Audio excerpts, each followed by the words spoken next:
About 25 minutes from 95th Street to downtown Chicago. I-57 and the Bishopport Freeway are affected. I-57 at 25 minutes. I-80 to the Verge.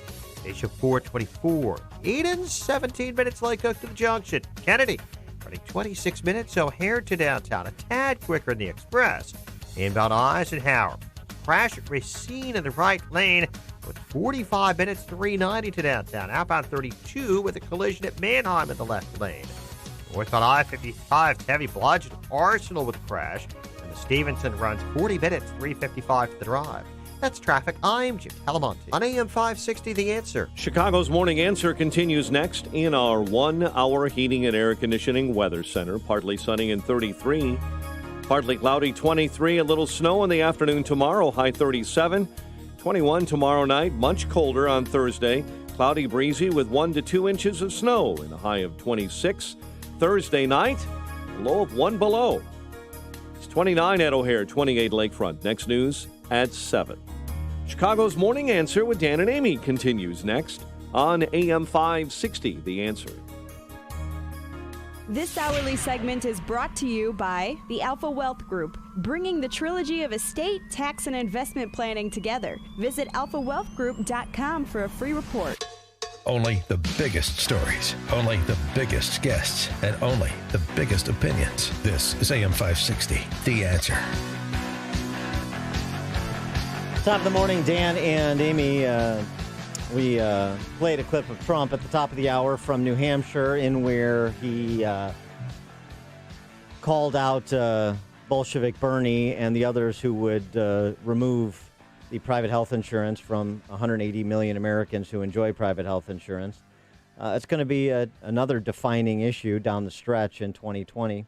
For more on this topic, we're pleased to be joined by Phil Kerpen, president of American Commitment, chairman of the Internet Freedom Coalition. He has written about the topic. Phil, thanks for joining us. Appreciate it. Hey, Dan, great to be with you. So the prescription drug policy issue specifically as an election issue, the president has spent some time talking about transparency, but ultimately what voters want to hear is about cost reduction. What's a sort of a market reform that the President Trump and Republicans have put forward to address the prescription drug matter? Well, there have been a lot of them. I think, to me, the most important thing to do is actually the hardest, which is to make the actual cost of developing drugs and bringing them to market less. Right now it's over $2.5 billion on average, and when it costs that much to develop and bring a new drug to market, there's got to be some way to make that cost and a reasonable return on capital back, or else you're not going to get people developing drugs, new cures, which we certainly would not want to happen. And that's, of course, the problem with most of the Democrats' approaches is they want to impose arbitrary price controls without fixing any of the actual cost drivers. And if you do that, you're going to totally crush innovation, research, and development. You're not going to get new cures anymore. I mean, Nancy Pelosi's bill basically has the government set the price for drugs by telling the drug companies, this is the price we want, and if you don't want to charge the price that we think you should charge, we're going to tax you 95% of your previous year's gross sales of that product. That bill actually passed the House. If you do something like that, you're not going to get any new cures. Private sector medical R&D will totally collapse, and you will not get new cures. And, of course, that's a disaster, not just from a health standpoint, but from a cost standpoint, because if we don't get new Alzheimer's drugs, the long-term care costs are going to swamp everything else in this country. And so there's really an imperative that we get the R&D incentive right. That said, I would like to see a few of the things that Republicans have talked about done, and I think that the 3 bullet points that I would really stress are number one, we've got to fix the rebate system. Right now, the middlemen, the pharmacy benefit managers, who are supposed to represent the pharmacies and therefore supposed to be negotiating for lower prices, have actually developed a business model where they're negotiating for higher prices because they tell the manufacturers, look, charge the highest price you can, a super high price, and give us a very large rebate, because the PBMs right now have an exemption from the federal anti-kickback statute that allows them to divert rebates to their own profits and charge customers based on the list price. And so they're not pushing for lower prices, they're pushing for higher prices. The largest PBM, OptumRx, actually told drug manufacturers, hey, you can raise prices anytime you want, but if you want to cut prices, you need to give us 7 calendar quarters of notice, almost 2 years of notice. That's a huge problem. So I would like to see the anti-kickback exemption repealed, and at least in government programs, if not everywhere in the market, they should be required to pass all discounts and rebates through at the point of sale. Now, Nancy Pelosi bill is not going to pass in the Senate. Well, I hope not. But, one of the problems is, Amy, if they don't come up with a real bill that actually accomplishes something to lower drug prices, they're going to be under a lot of pressure to do something like the Pelosi bill that just has government set the prices. And President Trump is not very ideological. He's a very practical person. He wants drug prices to be lower before the election. And I worry that he'd be willing to do something along the price controls line like the Democrats have suggested if Republicans don't, put forward something better and start to move it. Well, what idea would you have? What would help lower drug costs for most Americans? As I said, I'd like to see rebate reform, number one. Number two, I would like to see us be much more aggressive on the trade front. The other rich countries basically get a free ride on our medical innovation right now. They're paying very low prices. I don't care about poor countries paying low prices. They don't have any money. But Canada, Europe, Japan having very low prices is extraordinarily unfair. They're free riding off of us. The president has talked about this.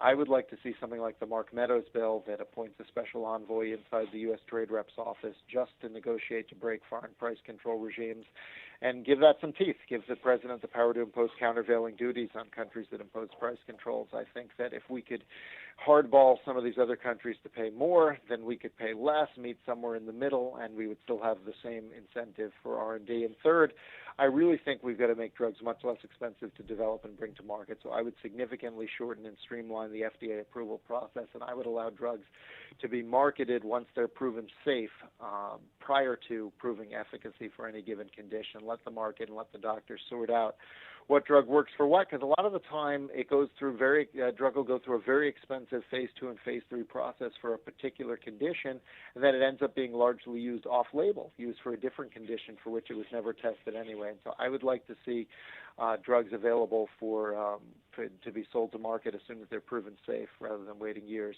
for proven efficacy. And I think so if we did those three things, we would significantly reduce the price at the point of sale just by taking the rebates out of the system. We would make new drugs less expensive to develop, and we would stop letting the rest of the rich countries free ride off of us. That would accomplish a lot to bring down prices, and we get more cures rather than less. What about some of the ideas that have incubated up from the House Republican Study Committee, eliminating the employer mandate while maintaining the pre-existing condition protections, equalizing tax treatment between employer-sponsored health insurance and individual coverage, and the reforms to HSAs to expand accessibility?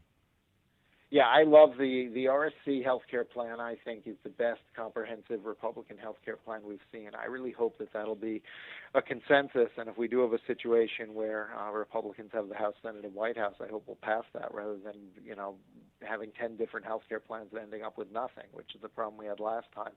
I think the RSC plan solves the major problems with Obamacare, but it keeps what you need to keep politically, for good or ill, which is the pre-existing condition exclusions. And the president, of course, has said that he's going to keep that ban on pre-existing condition exclusions, and their plan does that. The big part of their plan that I think is so important is the expansion in HSAs to a much higher dollar amount, $18,000 for a family, and the ability to use HSA dollars to pay premiums, which makes HSAs universal and much, much more useful than they are right now. Will create a lot more individual ownership and competition in the healthcare market, and I think that overall that's probably the best comprehensive Republican healthcare plan we've seen so far. And so I hope that does become the consensus. What about on the other side? I mean, is there any real difference other than pace between what any of the Democrat candidates for president are proposing, those who are proposing a front door government takeover of health insurance and by extension health care,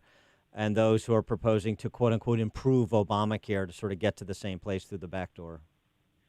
The only difference is how fast they want to get there and how honest they are about it. But that's it. All of the Democratic contenders want everyone forced into a single-payer government-run healthcare system.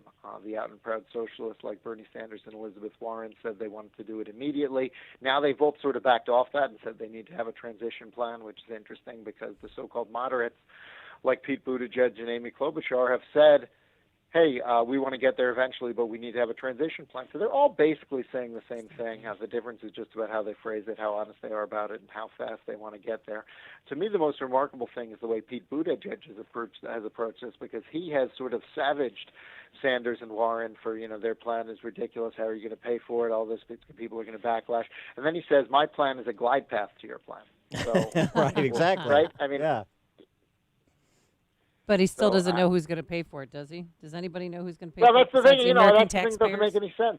Well, I mean, his plan is a glide path to get to the same place in 10 years. Why isn't it going to have the exact same financing problem that theirs does? Because you're going to raise all our taxes more slowly. I mean, is that what he said? I don't. But yes, I mean, these plans basically double the size of the federal government. You can't do that by taxing the rich. You can't do that without broad-based taxes on the middle class.